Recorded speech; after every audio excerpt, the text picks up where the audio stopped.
Hello students.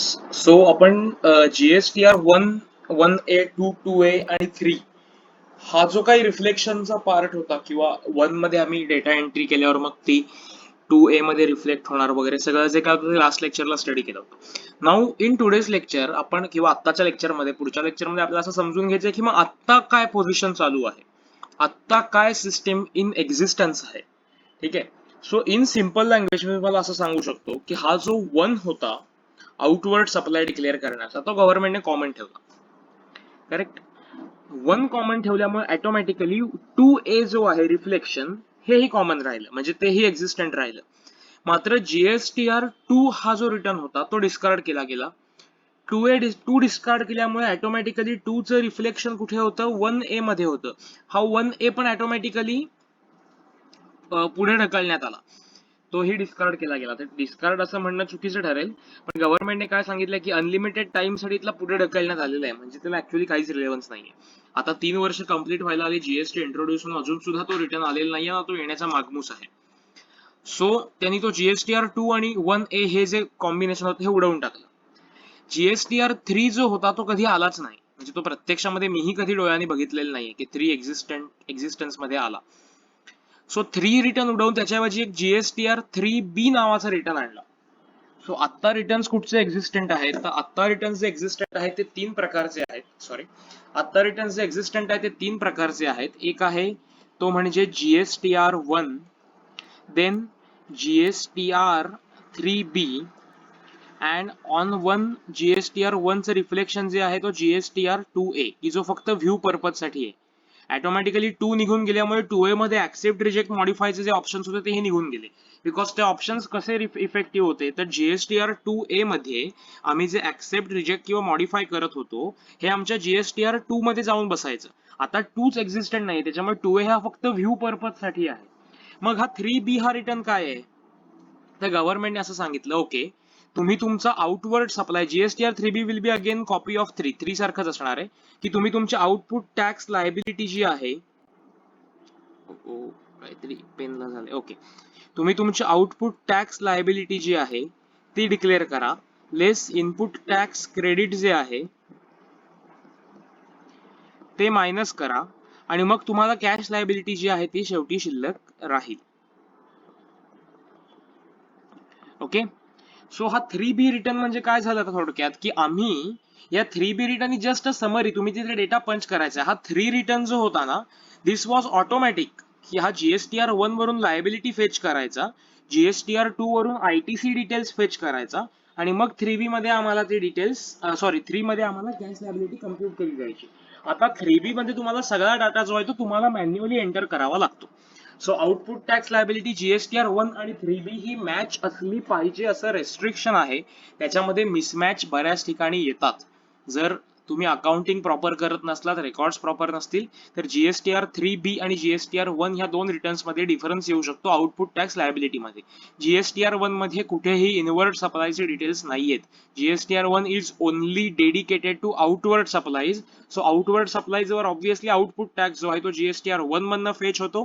GSTR 3B ह्या return मध्ये तुम्ही आउटपुट टॅक्स लायबिलिटी एका ओळीमध्ये, इनपुट टॅक्स क्रेडिट एका ओळीमध्ये टाकता, आणि मग तुम्हाला कॅश लायबिलिटी तुम्हाला कम्प्युट करून दिली जाते.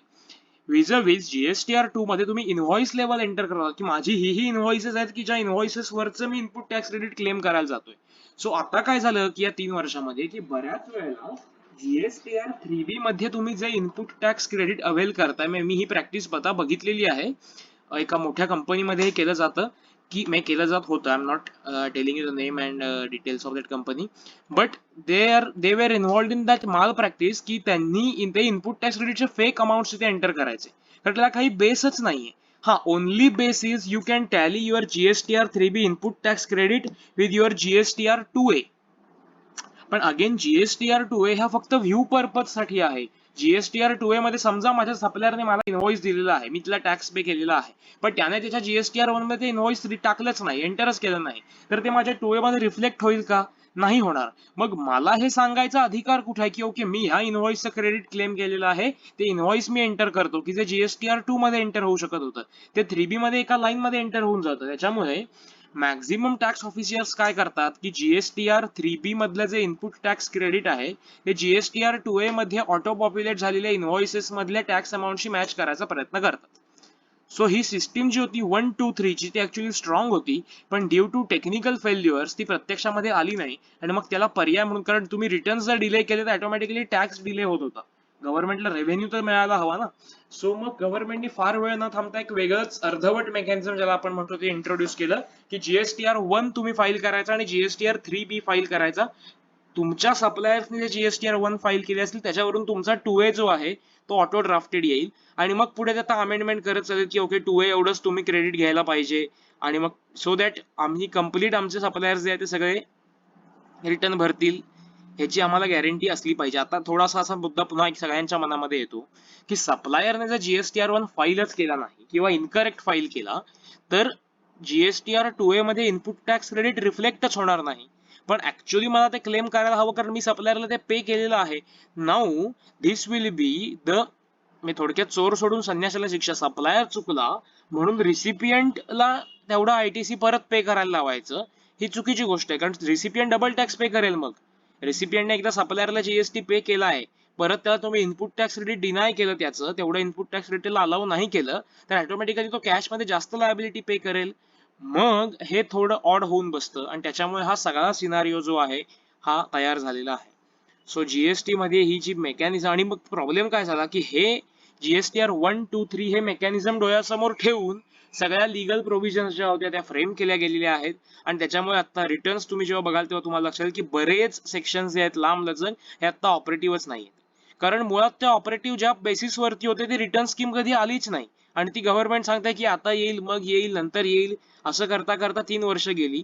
तो जीएसटीआर 2 आणि 1A जे काय त्यांनी पुढे ढकललेले ते काय परत आणणार नाहीये. आता जीएसटीआर 2B नावाचं म्हणजे आता लेटेस्ट अमेंडमेंट आहे, तुम्हाला अप्लिकेबल असणार नाहीये, पण तरी जस्ट इन्फॉर्मेशन म्हणून सांगतो की आता म्हणजे आता 27 ऑगस्टला त्यांनी जीएसटीआर 2B नावाचा रिटर्न जो आहे तो पोर्टलवरती परत इम्प्लिमेंट केलेला आहे. सो आता 2B, 3B, 2B, 2A असे वेगवेगळे रिटर्न येत आहेत. अर्थात तो 2B तुम्हाला सिलेबस मध्ये नाहीये, पण सांगण्याचा अर्थ मुद्दा काय की हे 1, 2, 3 ची मेकॅनिझम आली नाहीत आणि मग त्या सिस्टीमला कुठेतरी मग आधार देण्यासाठी, टेकू लावण्यासाठी मग हे जीएसटीआर 1 आणि 3B आणि मग हा 2B असे त्यांचे प्रयत्न गव्हर्नमेंटचे चालू आहेत. ठीक आहे, we will hope that. Actually कसं आहे की मी स्पष्टच सांगतो की गव्हर्नमेंटचं मोटिव्ह जे आहे ते वाईट नाहीये. They are aiming towards the transparency. तुम्ही कुठेही बघाल ना जीएसटी मध्ये तर त्यांचं एम क्लिअर कट दिसतं. So I will never say that a government's aim is to allow tax evasion. Government aim is very clear to restrict tax evasion, to restrict black economy. But as India is a country with huge variety, they are not able to manage it in one stroke. So there is a problem that they cannot have that much sufficient or efficient infrastructure to cope up with so much large variety of transactions. And furthermore, they are constantly amending GST Act. They are constantly amending. Means पहिल्या वर्षी मी मोजलं होतं, actually मी एका कॉन्फरन्सला गेलो होतो. मी first 30th जूनला म्हणजे 30th जून 2018 ला माझी कॉन्फरन्स होती इंदोरमध्ये. जीएसटी इनपुट टॅक्स क्रेडिट हाच सब्जेक्ट होता माझा आणि at that time me just असा रिसर्च करत होतो आणि मला सहज असं वाटलं की ओके उद्याचा दिवस काय, मी ज्या दिवशी मी बोलणार होतो त्या दिवशी जीएसटीला 1 वर्ष कंप्लीट होत होतं. सो 1 जुलै 2017 ला जीएसटी आला आणि 30th जून 2018 ला माझं स्पीच त्या कॉन्फरन्स मध्ये होतं. सो मी जस्ट म्हटलं की असं मला एक चांगलं वाटलं की अरे 365 दिवस कंप्लीट होत आहेत आणि मला अंदाज होताच मला, कारण मी ऍक्च्युली वर्क करत होतो. सो मला मी सहज म्हणून एकदा नोटिफिकेशनचा नंबर बघितला, notification, circulars, orders, press release, it was 366. आणि 29th जूनला म्हणजे ज्या दिवशी मी प्रिपरेशन फायनल करत होतो त्या दिवशी नवीन नोटिफिकेशन इश्यू झालेलं होतं. सो मी तेव्हा माझ्या त्या स्पीच मध्ये सांगितलं होतं की 365 डेज मध्ये 366 चेंजेस गव्हर्नमेंटने केलेले आहेत वेगवेगळ्या नोटिफिकेशन थ्रू. याचा अर्थ डेली ऍक्ट जो आहे तो चेंज होतोय किंवा डेली त्यातले ड्यू डेट्स असतील, रेट्स असतील ते अमेंड होत आहेत. So basically government is constantly changing the GST statute itself. त्यामुळे खूप इश्यूज येतात आणि मग काय होतं की हे इन्फ्रास्ट्रक्चर मुळात आधी डेव्हलप करायला खूप कष्ट पडले गव्हर्नमेंटला आणि त्यातून ते सारखं चेंज करत राहिले ना तो प्रॉब्लेमॅटिक विषय होऊन बसतो. त्यामुळे थोडं जीएसटी आता त्याच्या मागे जे काही काय म्हटलं म्हणू ड्रॉबॅक्स आहेत जीएसटीचे, त्यामध्ये मेजर ड्रॉबॅक हाच आहे की जीएसटीएन पोर्टल जे आहे ते इफिशियंटली काम करत नाही, अजूनही नाही. I am handling sufficient quantum and I have dealing with various cases. मी हे ऑब्झर्वेशन माझं पहिल्या दिवसापासून आहे की जीएसटीएन पोर्टल मध्ये अनेक प्रॉब्लेम्स येतात and the aim of the government is very clear की जे जाणवतं की ओके गव्हर्नमेंटला याच्यातून काही उगाच काहीतरी अमेंडमेंट केली आहे आणि कुठेतरी त्रास द्यायचा असा हेतू नाहीये. कुठेतरी ब्लॅक इकॉनॉमी संपवायची आहे, करप्शन एंड करायचं आहे, कुठेतरी ट्रान्सपरन्सी आली पाहिजे म्हणून गव्हर्नमेंट कुठलंही पाऊल टाकतंय. पण ते टाकताना टेक्निकल लेव्हलला आणि लिगल लेव्हलला प्रचंड अडचणी येत आहेत. सो दॅट्स वाय काही ठिकाणी जे असं म्हटलं जातं की जीएसटी तेवढा इफेक्टिव्ह नाही ठरला किंवा GST is leading to the economic slowdown.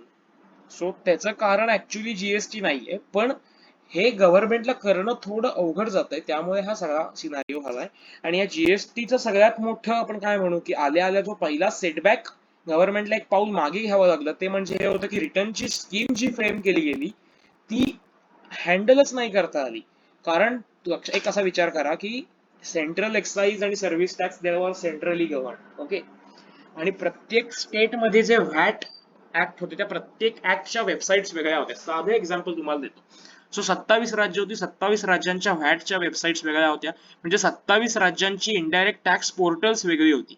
He 27 portal plus central excise आणि सर्व्हिस टॅक्स सारखं मोठं डिपार्टमेंट आणि कस्टम्स हे एकत्र करणं आणि त्याचं मिळून एक कॉमन पोर्टल तयार करणं, it was not a easy task. Believe me, it was not a easy task.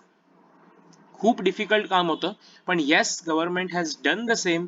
And one thing I might have told you, मला मी आधी सांगितलं असेल, मी एका कॉन्फरन्समध्येच एका खूप सिनियर सीए आणि डॉक्टरेट आहेत ते आणि त्यांची पुस्तकं अनेक सीए लोक रेफर करतात, आम्हीही रेफर करतो. सो त्यांनी एका कॉन्फरन्समध्येच, त्याच इंदोरच्या कॉन्फरन्समध्ये हे सांगितलं होतं की वेन जीएसटी वॉज अनाउन्स्ड की जीएसटी येणार असं कुठेतरी निश्चित झालं, तेव्हा एक कमिटी बसवली गेली एक्सपर्ट्सची for implementation of GST. And that committee addressed PM. त्यांनी पीएम ना असा सल्ला दिला की sir, there is a history in the world that the government which has implemented GST is not winning elections in this next attempt. So ज्या गव्हर्नमेंटने GST आणला जगभरामध्ये, ते गव्हर्नमेंट म्हणजे थोडक्यात समजा युएसए मध्ये ज्यांनी जीएसटी आणला तर ते गव्हर्नमेंट परत निवडून येत नाहीये. So at that time, the Prime Minister said, I'm not thinking about the consequences, about what is the fate of mine in the next elections, but if it is helpful for nation, then I'm ready to bear the consequences. So हे त्यांनी आम्हाला स्टेजवरून जाहीर सांगितलं होतं. म्हणजे मी काय माझ्या मनचं सांगत नाही. सो त्यांनी थेट सांगितलं होतं की पहिल्यांदा असं सांगितलं गेलं पीएम ना की तुम्ही जर हे जीएसटी इम्प्लिमेंट केला तर तुम्हाला नेक्स्ट इलेक्शन आहे ते जिंकता येणं अवघड आहे. पण steel PM has taken a call that if it is in the nation interest आम्हाला ते करायलाच हवं.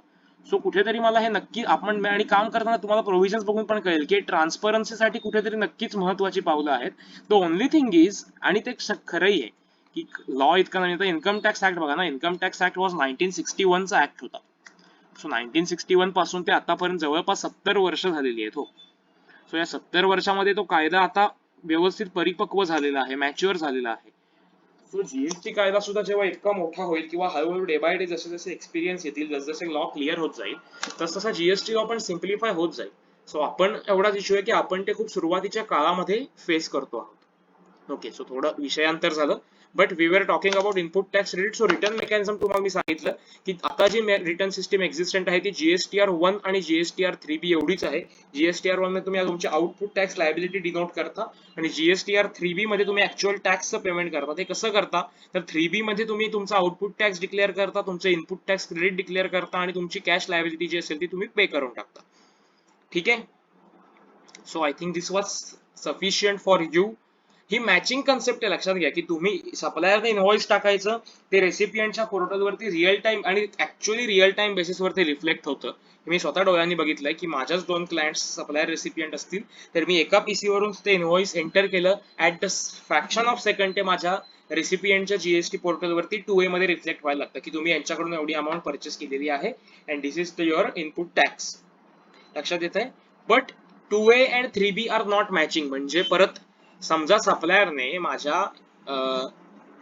2A मध्ये ते रिफ्लेक्ट झालंच नाही, म्हणजे सप्लायरने ते इनवॉइस GSTR 1 मध्ये एंटरच केलं नाही, still I can take that input tax credit in my GSTR 3B. So GSTR 3B हा एक एकदम वेगळा रिटर्न आहे, त्याचा काही लिंकिंग नाहीये GSTR 1 किंवा 2A शी. लक्षात येते, GSTR 3B हा टोटली इंडिपेंडेंट रिटर्न आहे. समजा तुम्ही GSTR 1 मध्ये output tax liability 10-10 lakh report केली आणि 3B मध्ये 1-1 लाख रिपोर्ट केली, तरीही दोन्ही रिटर्न जातील. ओनली थिंग इज तुम्हाला नोटीस येईल डिपार्टमेंट कडून, आणि डिपार्टमेंट याच्यावर कॉन्स्टंटली चेक ठेवून असतं की तुम्ही GSTR 1 मध्ये जेवढी टॅक्स लायबिलिटी डिस्क्लोज करताय आउटपुट टॅक्स, तेवढीच 3B मध्ये असली पाहिजे. पण ऍक्च्युअली प्रॅक्टिकली काय सांगतो, GSTR 3 मध्ये असं नव्हतं. GSTR 3 मध्ये काय होतं की 1 मधनं जो रिटर्न तुम्ही 1 मध्ये फाईल कराल ना, ती ऑटोमॅटिक फिगर 3 मध्ये यायची आउटपुट टॅक्स म्हणून. जी तुम्ही 2 मध्ये फाईल कराल ती ऑटोमॅटिक ITC म्हणून यायची, आणि 3 मध्ये फक्त तुम्हाला ते चलन पे करून तेवढा टॅक्स पे करायचा ऑप्शन होता. सो 3B मध्ये असं नाहीये. 3B मध्ये सगळे डिटेल्स तुम्हालाच एंटर करायचे. 3B is not linked to GSTR 1 as well as GSTR 2A. ठीक आहे. आय थिंक खूप मोठं प्रवचन झालं तुम्हाला रिटर्न्स वरती, पण आय थॉट की हे थोडं आवश्यक होतं तुम्हाला कायदा समजून घेण्याच्या दृष्टीने, की बेसिक मेकॅनिझम कसं चालतं. Okay, so coming back to our topic, input tax credit ही जस्ट तुम्हाला रिटर्न्सची एक ब्रीफ इंट्रो होती. हा, आपण जेव्हा रिटर्न्स चॅप्टर शिकू ना, तेव्हा तुम्हाला ह्या सगळ्या गोष्टी आहेतच. सो तेव्हा मी परत सांगणार नाही तुम्हाला. आता मी बेसिक तेव्हा सगळ्या प्रोव्हिजन आपण बघणार आहोत सेक्शन वाईज, पण बेसिक प्रोव्हिजन्स ज्या आहेत त्या मी तुम्हाला